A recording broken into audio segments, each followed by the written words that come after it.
Macroeconomics, lecture 25. This is our last lecture for this course. So the last, which I have also planned for this course and for today, is government spending and its financing. This is known as the general subject of government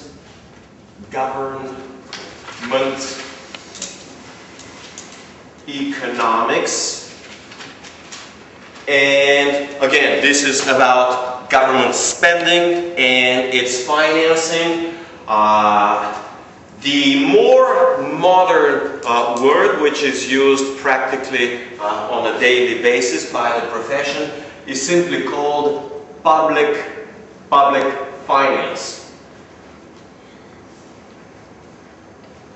Public finance. So, public finance is the branch or subsubject within economics which deals with how the government spends whatever it spends and how it raises its revenues. In other words, with the sector, public sector. So, within economics and specifically within macroeconomics, we have a much more narrow focus than that, and our focus is on fiscal policy. Fiscal policy. So, fiscal policy, if you would remember what policy means, is the attempt by the government and what we call policymakers to guide the economy according to some explicit goals and objectives. These objectives may be economic growth, they may be prosperity, they may be raising standards of living, they may be reducing the poverty. So they may be purely economic objectives, they may be social objectives. The most common objectives, of course, by politicians are political objectives. So, fiscal policy is using economic means and economic instruments to attain macroeconomic goals. Alright? So, that's what fiscal policy is. I will actually discuss today very little of fiscal policy. Typically, fiscal policy is the subject of intermediate macroeconomics. All I'm going to do today is more or less purely description of government spending and government taxes. Just to describe so that you can actually understand the terminology. When you read, study, or just do whatever, you're actually familiar with the basic concepts. So let's draw the line and begin with concepts. The first basic concept is that of government outlays. Government outlay. So, outlay is essentially a spending by the government. Sometimes government outlays are called government spending. And probably the most commonly used term is government expenditures.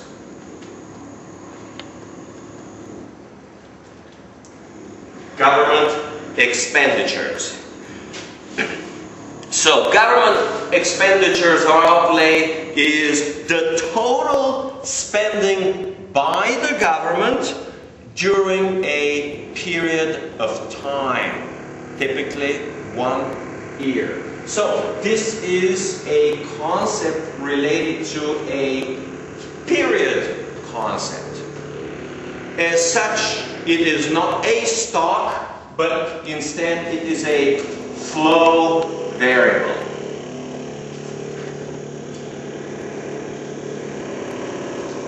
Typically, the period is called, or well, is assumed and used in real life to be 1 year. And that year has a special name. We call it a fiscal year. Alright, is that fairly clear?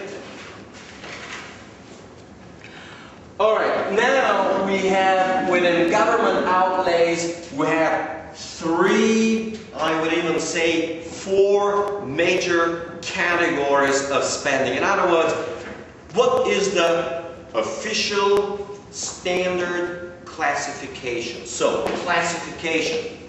Number 1 is government purchases. Government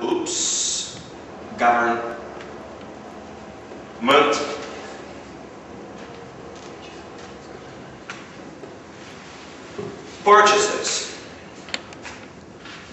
Within government purchases, we have 2 very clear subsections. The one subsection is called government consumption. And government consumption is what typical government bureaucrats consume in their daily operations, like paper, printers, computers, electricity. They use cars, so the gasoline for their cars, their heating, any typical consumption that is associated with running a bureaucracy. The other official category is called investments.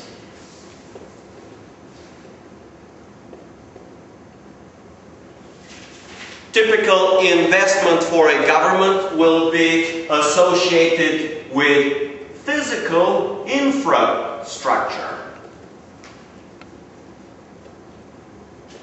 Let's remind from our probably second or third chapter, third lecture, infrastructure will be kind of like building a bridge, building a road, building a power line, building an electricity generation plant. Now, the electricity generation plant may be built by a private company and sponsored, financed, or guaranteed by the government. Of course, it doesn't have to build it entirely itself. Also, because it is a government spending or investment, it doesn't mean that a government bureaucrat actually build the road. Government bureaucrats are typically incapable of doing that. They're not good at building roads.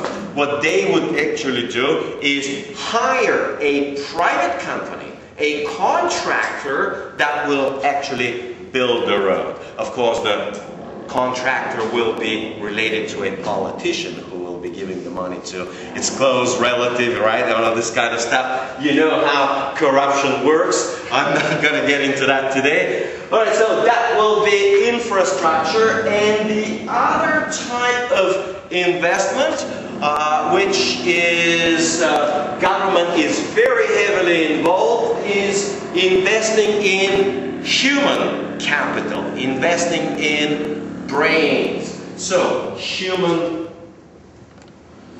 capital, and the branch or industry which generates or creates human capital is called education. Of course, the US educational system has been extremely successful throughout the last 2 centuries, as government has got itself deep into the business of education. The education in the United States has been in a steady decline. The US government is mostly involved in lower level education. It is one of the worst in the world. Then it has had a decent or good involvement in middle school education. Of course, it is, compares to an African level developing countries. Again, it is worse than any other, for example, European education. The least amount of involvement has been in graduate level education like master's and doctoral degrees, and there the US education strictly out-competes and outperforms any other educational system in the world.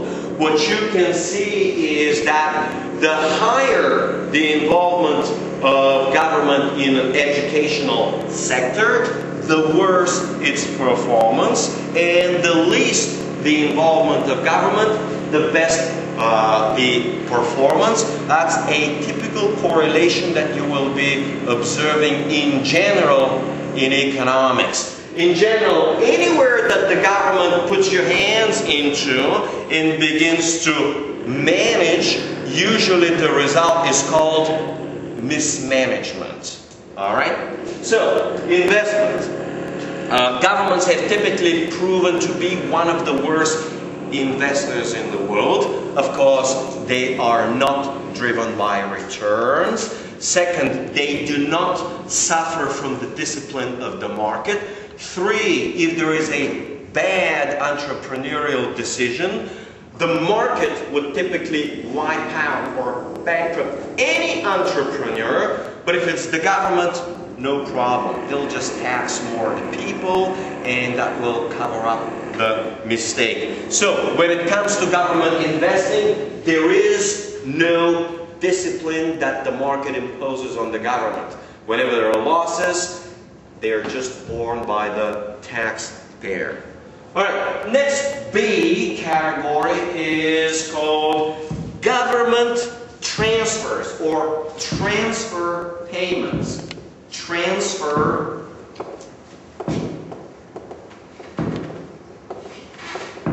payments.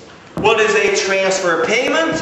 This is a payment by the government to somebody, typically for some social purpose. For example, someone is unemployed and the government's going to give him for 3 months or 6 months or 12 months, it's going to give him some money to live on. It's kind of like called, the proper economic term is subsidizing unemployment. Alright? So that will be number one. Another transfer payment will be, hey, someone is sick and he's going to go and get some medical treatment.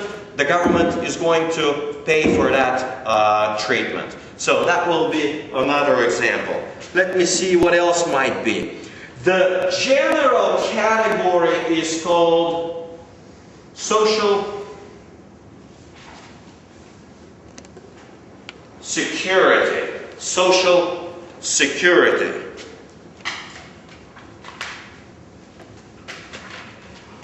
Another subcategory will be pensions. These are pensions to former government employees which are currently retired. These are also pensions to military veterans and others. Unemployment insurance. Unemployment insurance will be number 3. And 4, welfare. Welfare.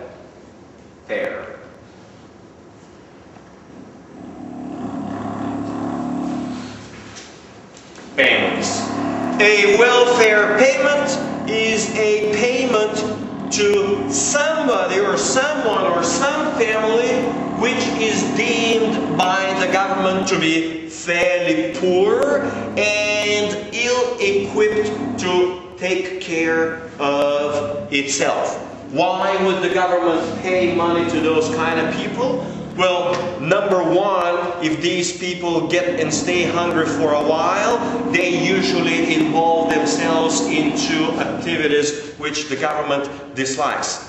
The one activity is robbing, stealing, thieving, and all sorts of crime, including illegal activities like gun trading and drug dealing.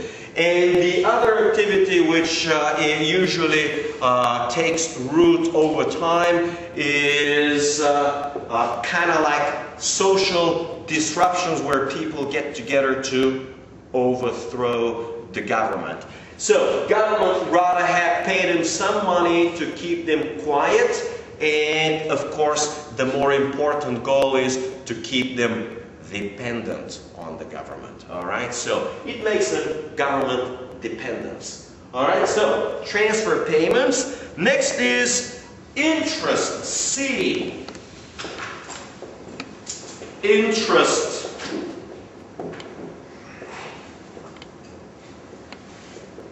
payments.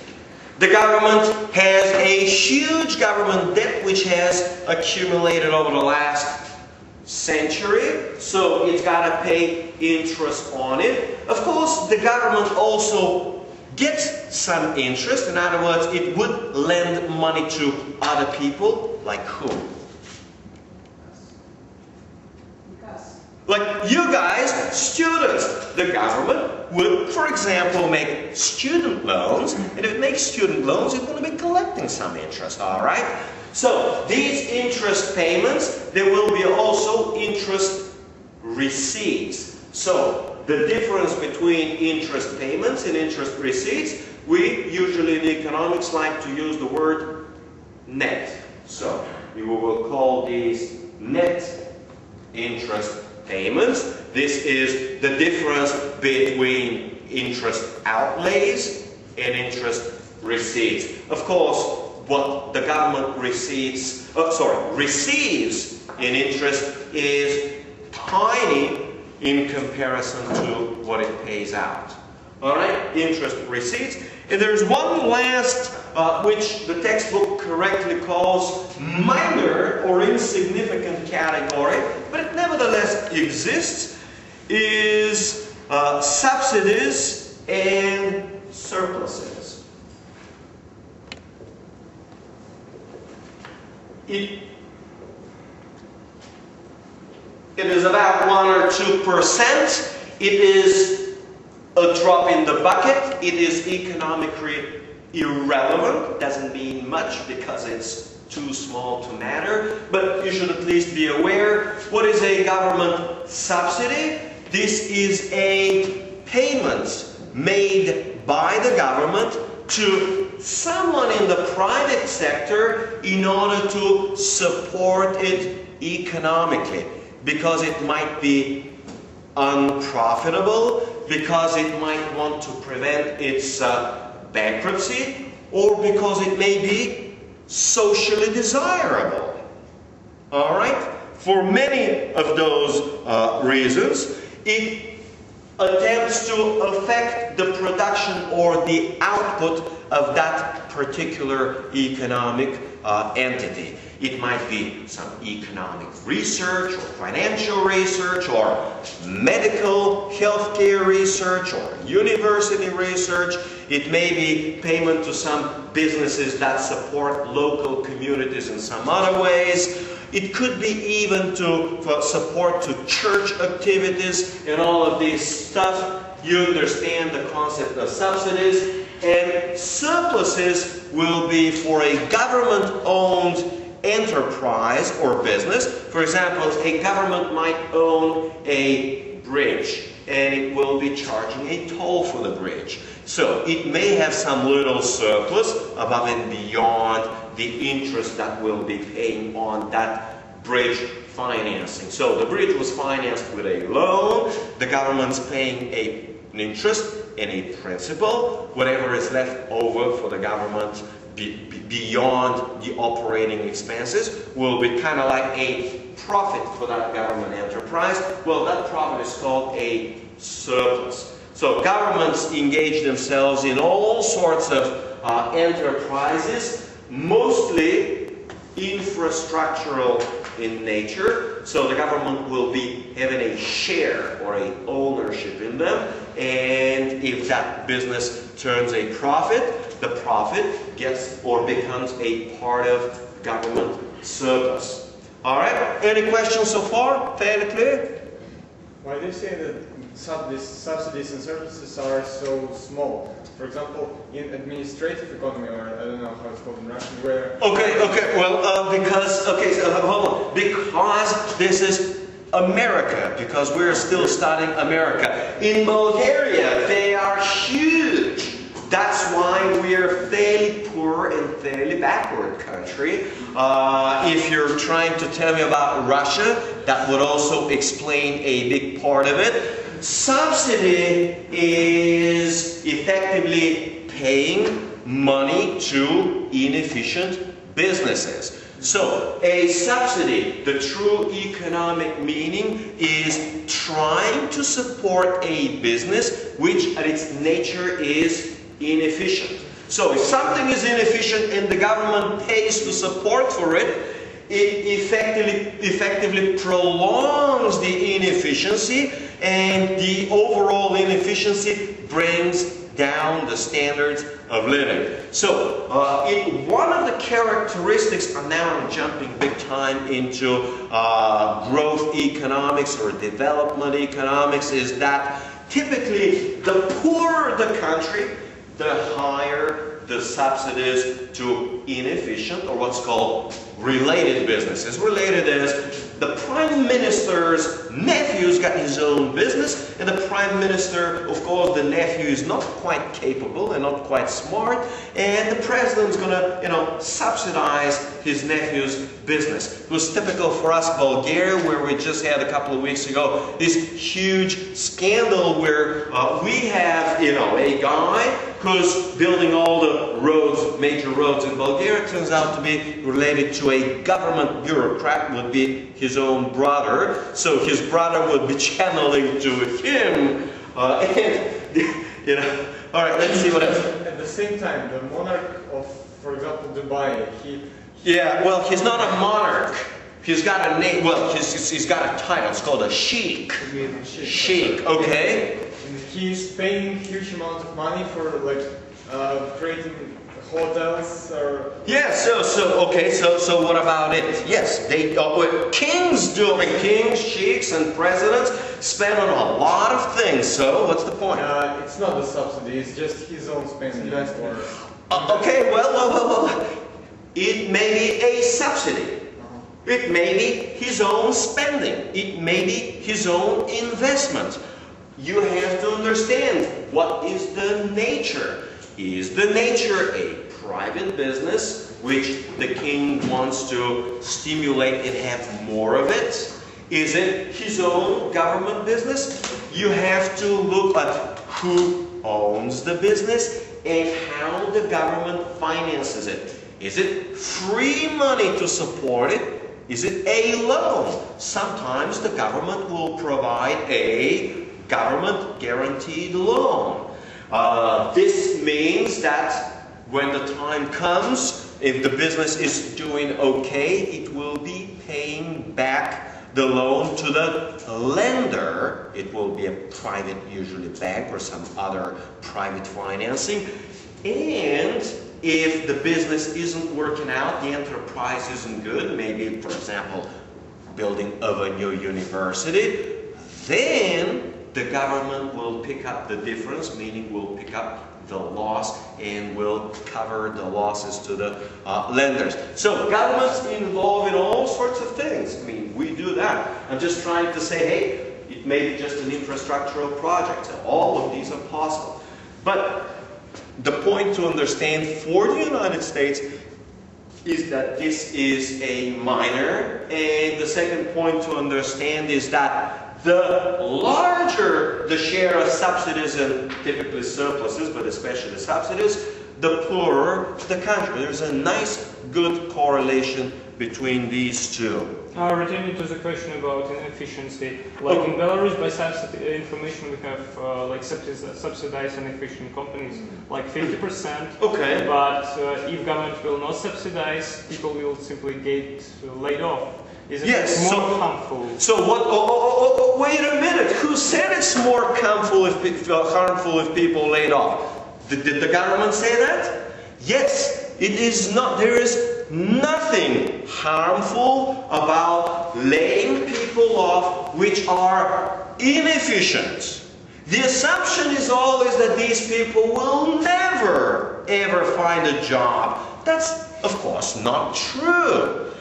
They will, maybe within 3 months, maybe within 6 months, maybe within a year. For some of them, they'll try for a year, say, oh, we can't really find a job. They'll actually go get themselves a new education, whether they're 25 years old or 45 years old, and they're going to find another job. But the point is the shift from an inefficient job, inefficient of course is defined as a business which runs losses and can't pay for itself, into some more efficient. So what the government is trying to do is effectively to prevent the pain of the transition, which may be anywhere between 1 and 5 years. We have a special word in economics which is used widely. It is called restructuring. Restructuring. We have the same problem in Bulgaria. We have a cement factory, we call it Krassimir. That's exactly what happens. The government is subsidizing and subsidizing and subsidizing because we have 10,000 people that are going to lose their jobs. Yeah, that's true, but it is better to stop the subsidies sooner, send the message. These guys will start qualifying, re-qualifying, and find jobs elsewhere.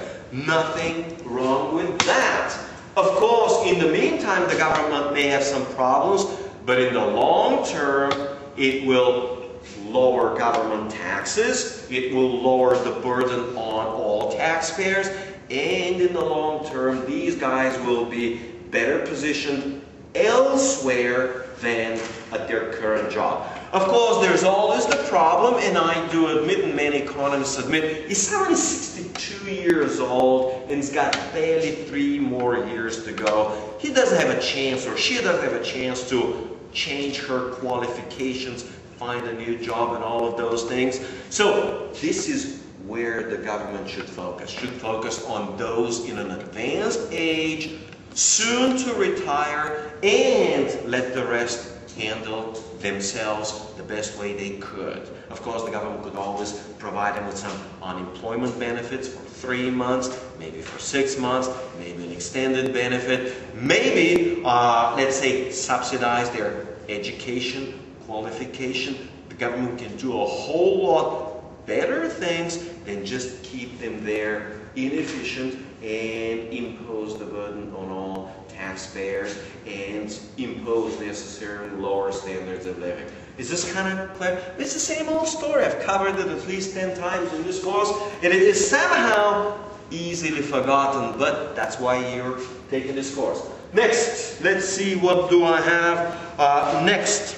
Well, total government outlays in the United States consists of federal, state, and local. Local is usually municipal, and government outlays in the United States are roughly 1/3 of the whole economy. In other words, the government spends roughly 1/3 of GDP. So 1/3 goes through the government.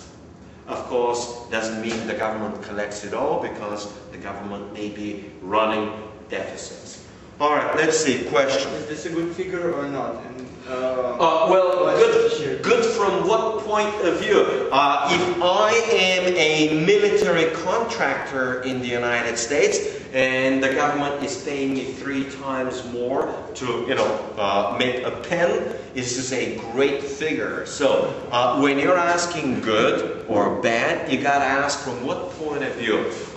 It is certainly really good figure from the welfare recipients, who are poor people that don't really want to get to work, and they're getting like $2,000 a month for nothing. So those getting money for nothing, it is a great number, and of course could go up. Those that are paying for them, it is a bad number.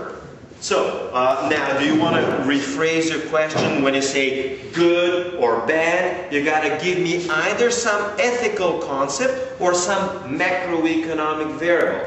Good for growth, for unemployment, for inflation, for the currency. How does it speak for the overall health of the economy? Oh, for the overall health, of course, you can lower it and do a lot better than that. Overall health of the economy, this number could barely be 1 or 2%, and the economy will be extremely healthy. I kind of didn't have the time for this lecture, but you got to understand, during the 19th century, from 1800 to 1900 or 1913, the United States had no income taxes and no corporate taxes. The government was collecting roughly 1 or 2% of the whole economy, of the GDP, and this is what it was spending, mostly on some excise taxes, very little, but mostly through tariffs on imports. And was this really bad for the US or really good for the US, in your opinion? Good. Why good? Because a lot of people immigrated to the United States. Oh, there you have it. First of all, there was a lot of influx of immigrants. What else? Why was it good? People started enterprises, they worked, they wanted. Yeah, people started enterprises. It attracted a lot of entrepreneurs. What else?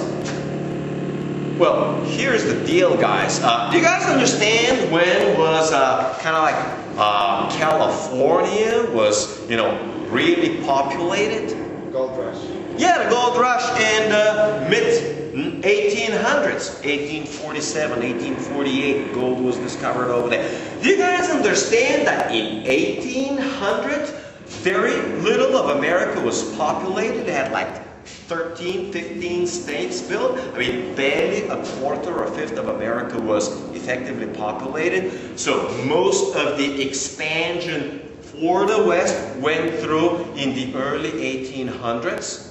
So, what's important to understand is that in 1800, America is insignificant economically. In 1900, meaning 100 years later, America is the most powerful economy in the world.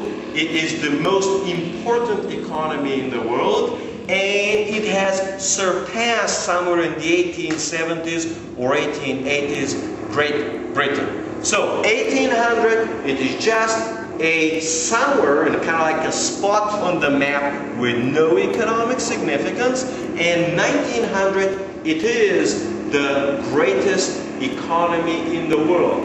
And this was accomplished without two things. That's very important to understand. No taxes whatsoever.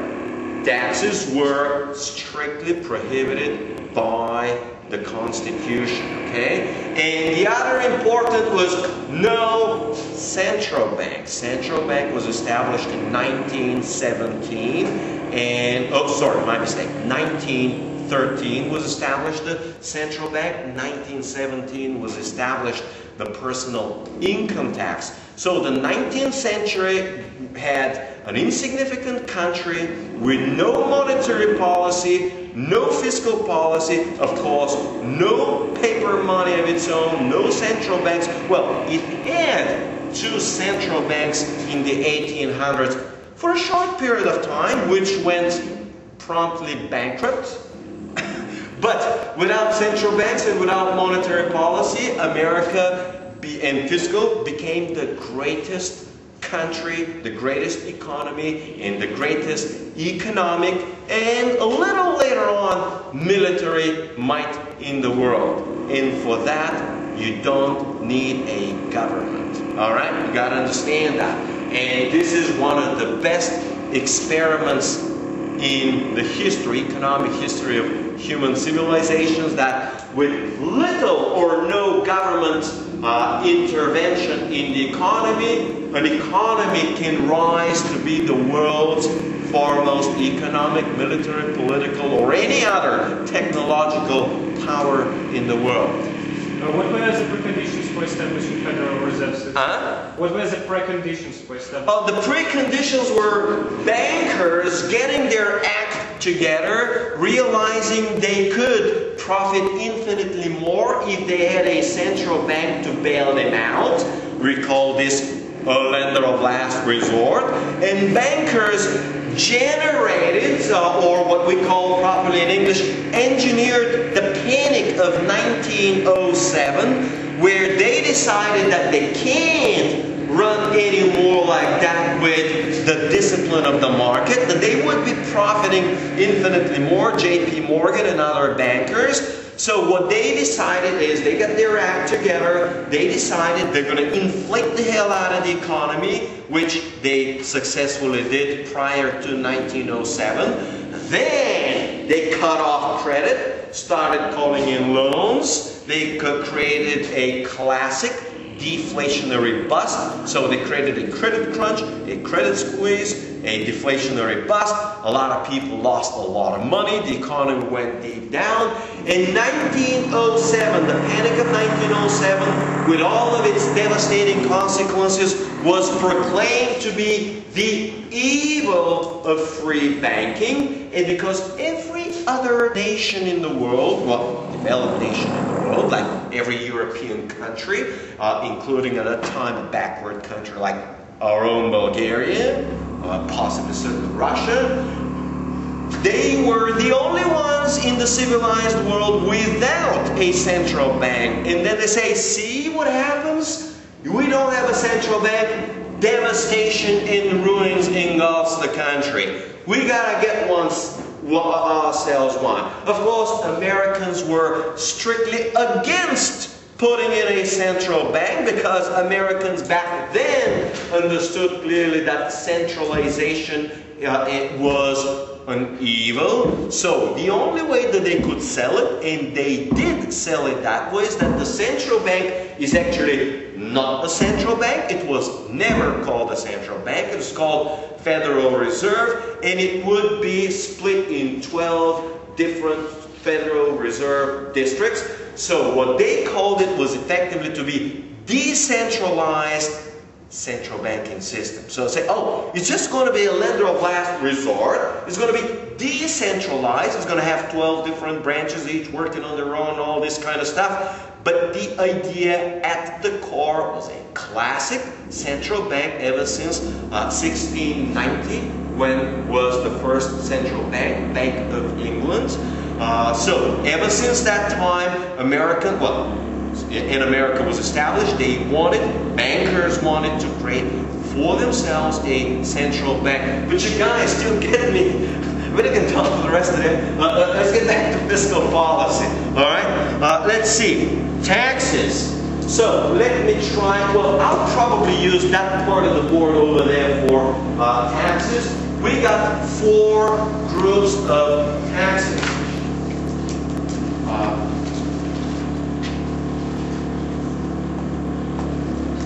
Taxes are also called government revenues. Now, the preferred word is, of course, revenues. Why revenues?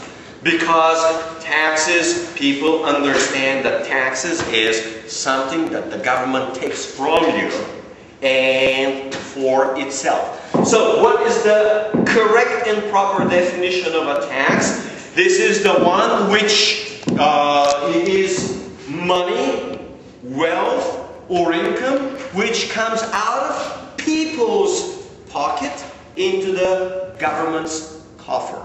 Because government has, well, can you guys give me other names which the governments like to use? Other names, we call them euphemisms instead of taxes. Any other names?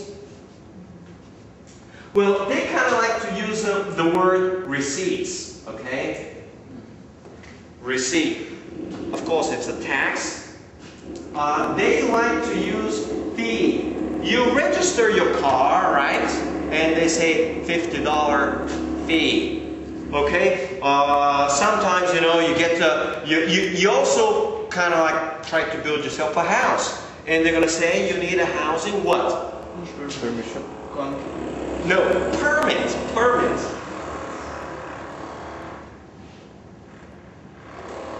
In other words, government says, oh, you want to do something? Sure, but you got to pay for a permit. Well, it is a private pocket, the money, and then enters the government pocket. It is still a tax. Any other words? No other word. Well, there are at least another dozen of words, all indicating the same thing, but the idea is basically the same. Out of private pockets, people's or businesses, into the government. So, number one is personal, let's call it A. Personal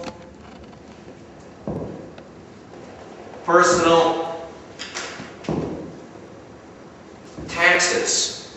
The first subcategory is personal income tax. This is the one that hurts ordinary people the most. This is where they get 1/3 of your money. And the other one is real estate.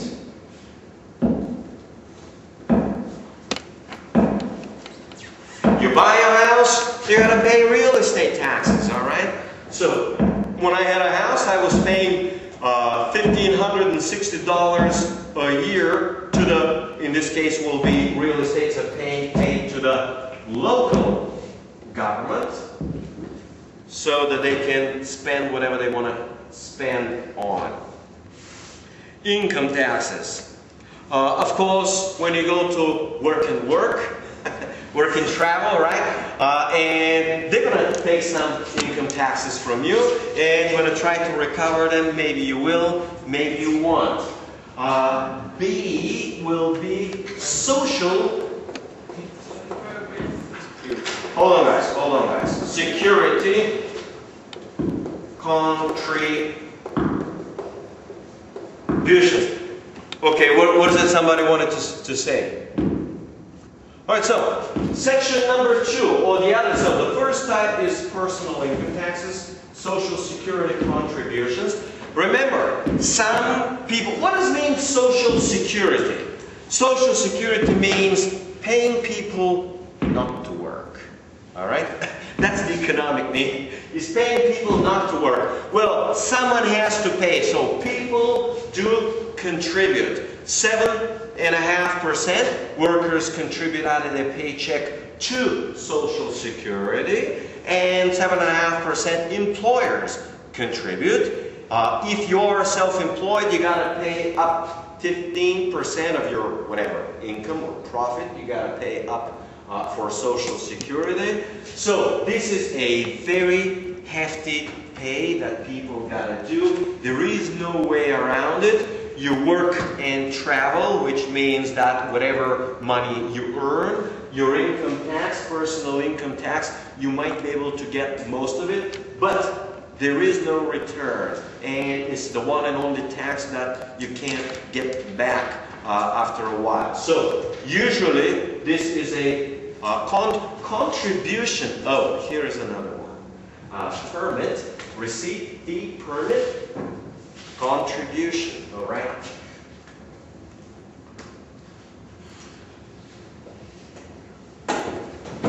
Of course, the contribution is a classic tax, but if it's a tax, it doesn't sound good. So, oh, you're contributing, and here's another nice word by politicians, your fair share. Well, what is fair?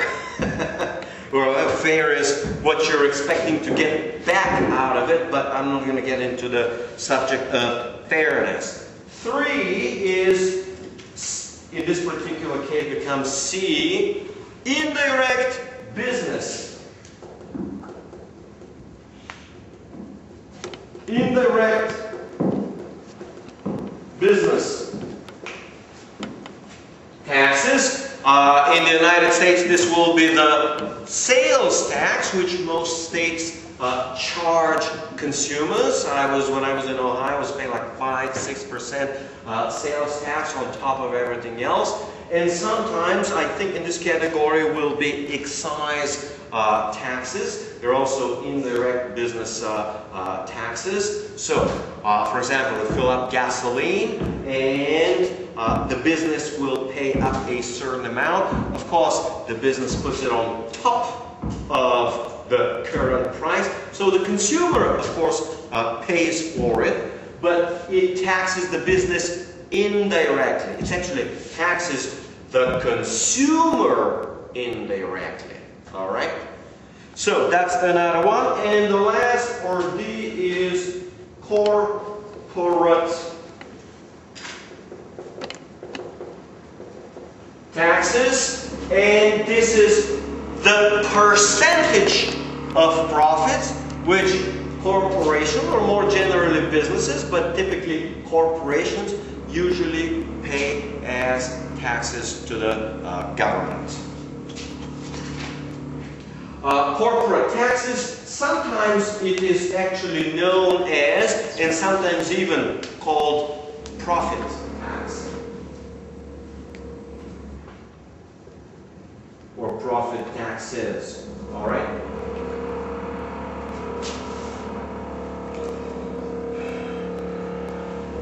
All right, so the next question then becomes, well, what is the government mostly spending its money on? So the composition, so this is just the structure, this is just the classification. Well, let's take a quick look and see what is the government actually spending on. And what I will use in this particular case is, for purely educational purposes, I will be using the 2002 government spending, which is on page 570, so that you can also use in your when you're preparing. I will not be using it in the order in which they are used, but number one is transfer. Transfer payments are roughly 45%. In other words, almost half of the government spending is actually transfer payment to Social Security, Medicare and Medicaid. Medicare and Medicaid is governments covering certain medical expenditures or medical costs to qualified people, workers, retirees, pensioners, poor people, and whatnot. So transfer payments is the first largest. Then the second largest will be defense.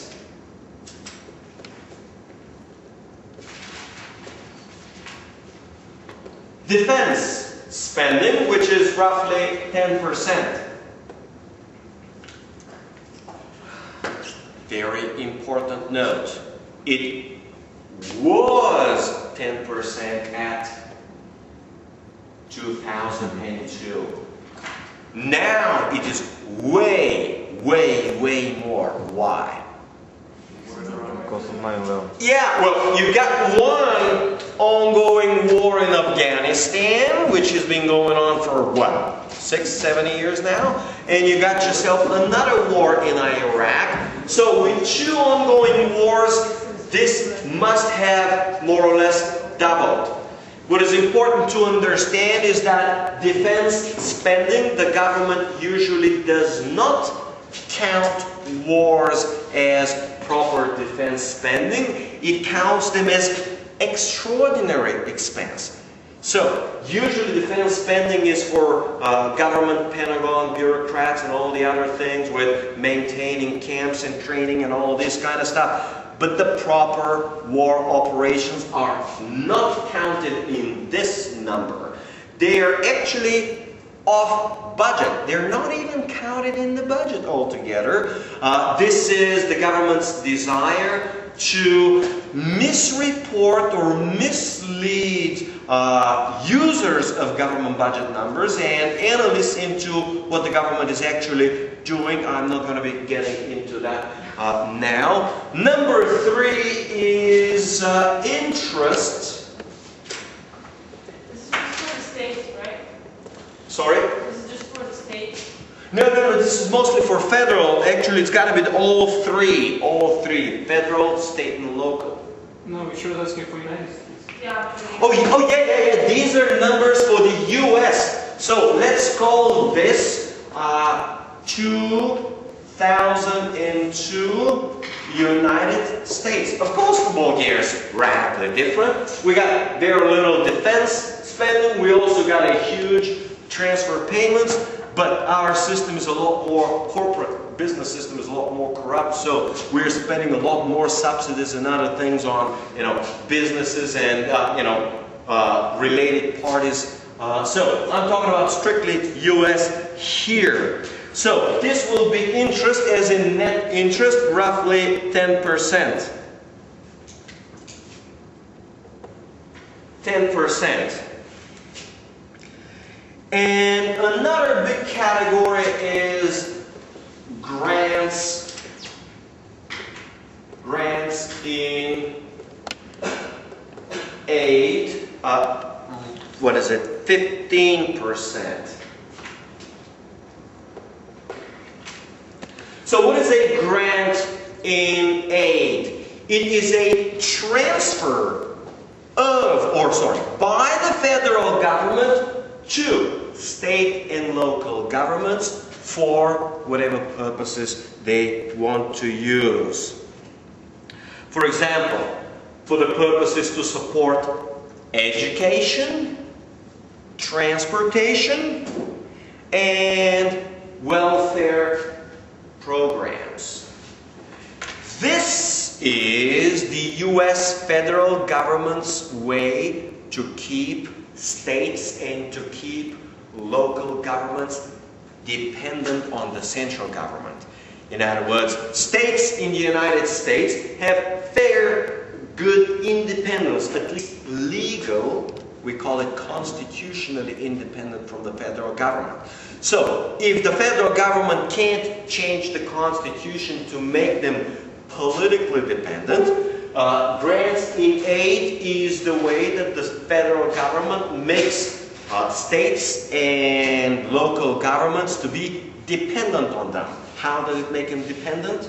Well, they depend on federal money, all right? You're a state, you're expecting 50 billion, you will be listening to Uncle Sam, and whatever the feds want from you, you will promptly do if you want to get your 50 billion in, grant in aid. Otherwise, the Fed government will cut you off. For example, states have their own ways and they can do their educational systems and whatnot, but federal government says the educational system has to have these courses, these requirements. You have to teach properly meaning the way the government wants, history and whatnot and all these kind of things. And if you guys are doing it right, meaning the way we want it, you're going to get a fairly big amount of money, meaning subsidy for education. And what do you think state school says? Oh yeah, we're satisfying everything the way you want us to do. And, state schools get a lot of money from the federal government. So this is the federal government's way to centralize the system, to make it uniform and to make it compliant. So if the federal government wants something, puts in a regulation, and the regulation is part of the funding of states or local governments. So they say, oh, you got to comply with this, and whatever federal government wants, and that's how the federal government gets them on the right track. All right? Let's see what else we have. Next subject. So, well, there's a whole bunch of other things, but I've already covered a big chunk of it. So let's draw a line, put in a new topic. And the topic is that of deficits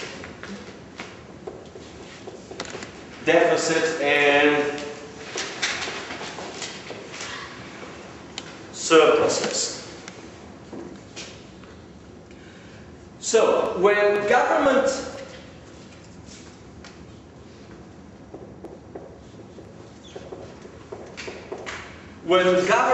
expenditures or government outlays exceed government revenues or government taxes, you get a deficit. And the deficit is sometimes called budget, budget deficit. Sometimes it is called fiscal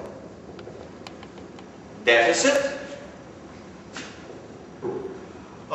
Sometimes it is called public deficit, budget, fiscal, public, and the last one is called government deficit. Now, a topic which comes fairly soon is that you should never mistake the public or the government deficit with the public or government debt. The technical definition of debt is the sum of all government's liabilities. It is also the sum of all government outstanding bonds.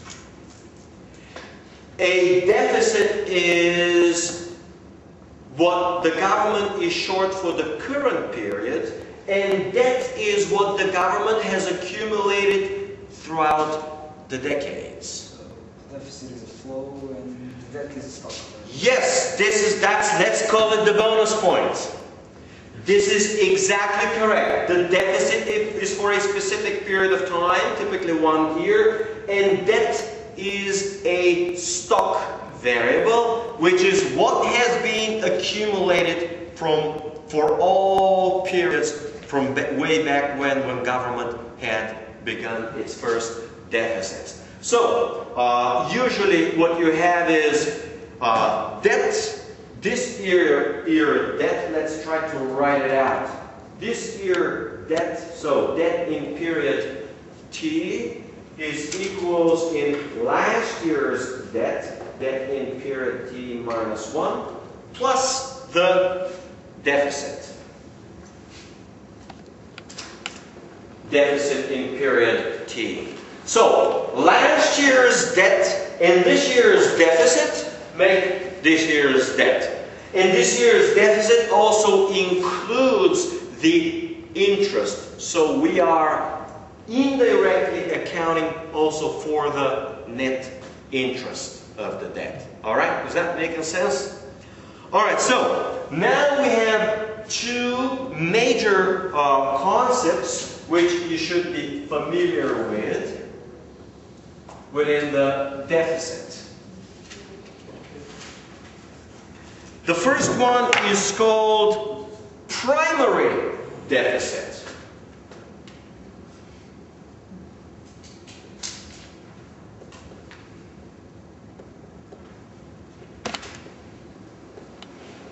So the government deficit includes everything. And the primary deficit excludes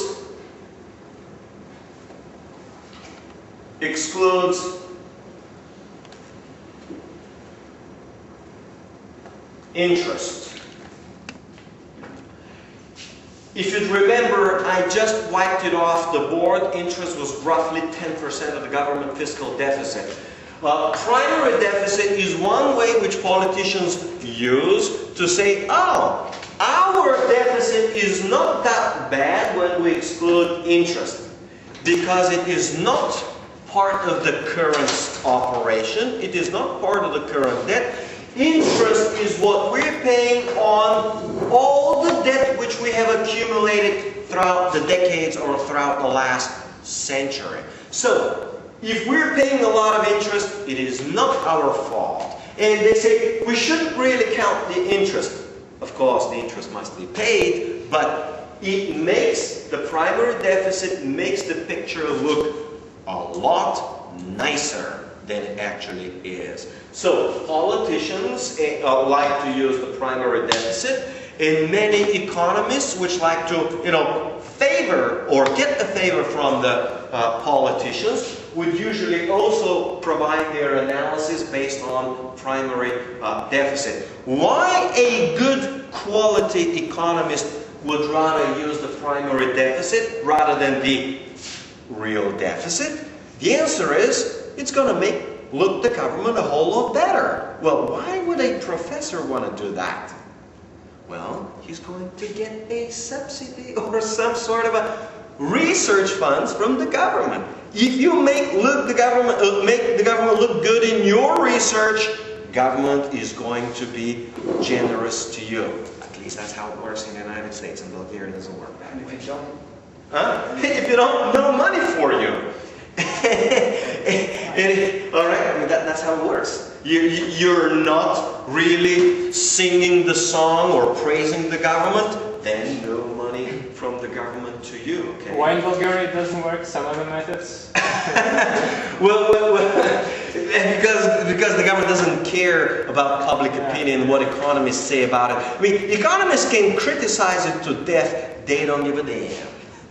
Can there be cases when the interest revenue will be higher than the interest expense, and when it's better to pay? No, governments are always in debt, in deep debt, everywhere in the world. So it is extremely unlikely. You got to understand, why would the government be running into debt? Number one is, this is how it extracts this extra inflation tax, by first running into deficit. The deficit runs into debt. Debt is financed through credit expansion, and then over time the central bank inflates away the debt. In other words, your 1 trillion with a 10% inflation, that 1 trillion next year is worth roughly 900 billion.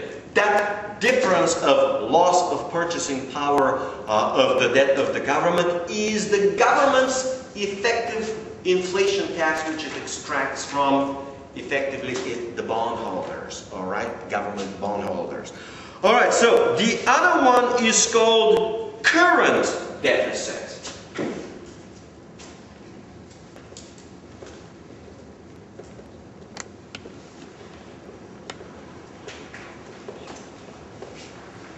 Of course, the current deficit excludes the government investments.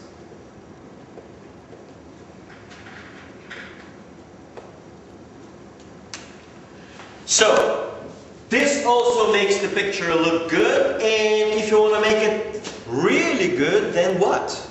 You subtract both of them. So you get the primary current deficit.